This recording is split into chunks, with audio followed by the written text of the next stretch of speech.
کہ جب قرآن اور حدیث جس مسئلے پر خاموش ہوں وہ جائز ہوتا ہے، جس پر خاموش ہوں وہ، لہذا یہ نہ پوچھا جائے کہ اگر آپ کسی چیز کو جائز مانتے ہیں تو اس کی دلیل کہاں لکھا ہوا جائز ہے؟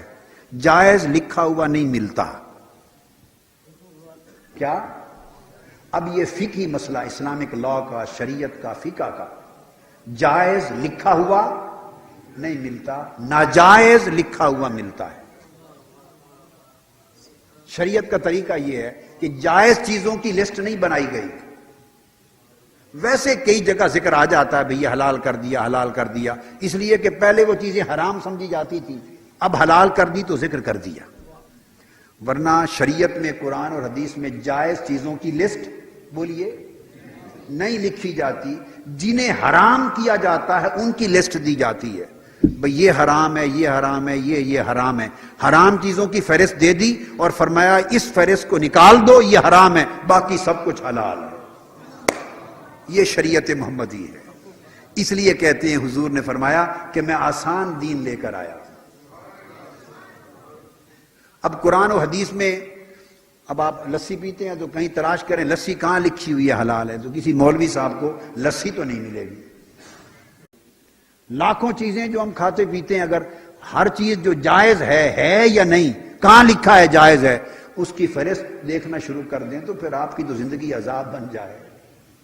ہر جائز چیز کا ذکر نہیں ہوتا، تو قاعدہ کیا ہے؟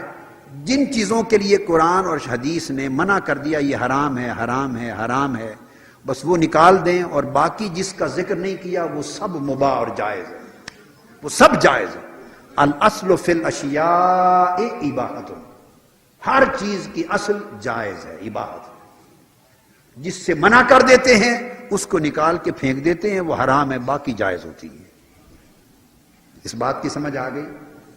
اس اصول کے تحت لوگ کہتے ہیں اب یہ کام کرتے ہیں، اب میلاد پاک کی خوشی مناتے ہیں، کہاں لکھا ہے جائز ہے؟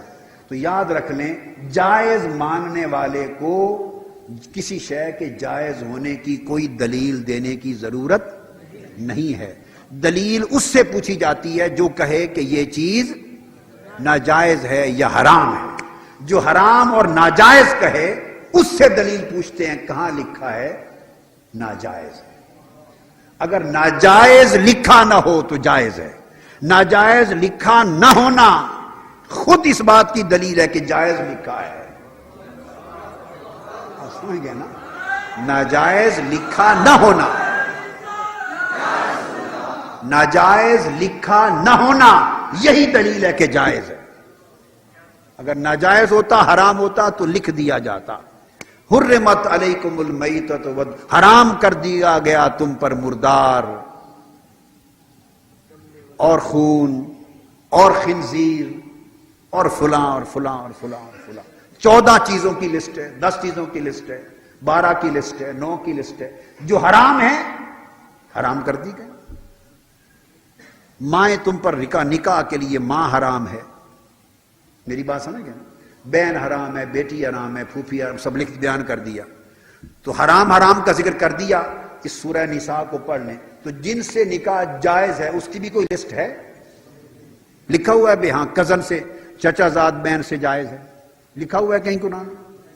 چچا زاد سے جائز ہے، پھوپھی کی بیٹی سے جائز ہے نکاح، خالہ کی بیٹی سے جائز ہے، چچا کی بیٹی سے جائز ہے، پڑوسیوں سے جو رشتہ دار نہ ہو جائز ہے، دوسری برادری میں جائز ہے، ہر جگہ 1000 رشتے جائز ہیں۔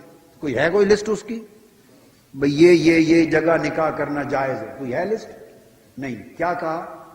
احل لکم ما وراء ذالکم، فرمایا بھئی لوگو قد فصل لکم ما حرم علیکم، جو حرام تھا، یہ قرآن کی آیت پڑھ رہا ہوں، جو حرام تھا ہم نے کھول کر تمہیں بتا دیا، وَأُحِلَّ لَكُم مَّا وَرَاءَ ذَلِكُم، بس جو حرام تھا بتا دیا، اس کے علاوہ جو کچھ ہے حلال ہے۔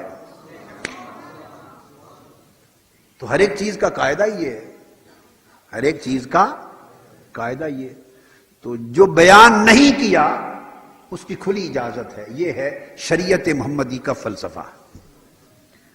اب اس لیے سمجھ میں آتی ہے نا کہ بات کہ حضور کی شریعت ہر دور میں قابل عمل ہے کہ نہیں؟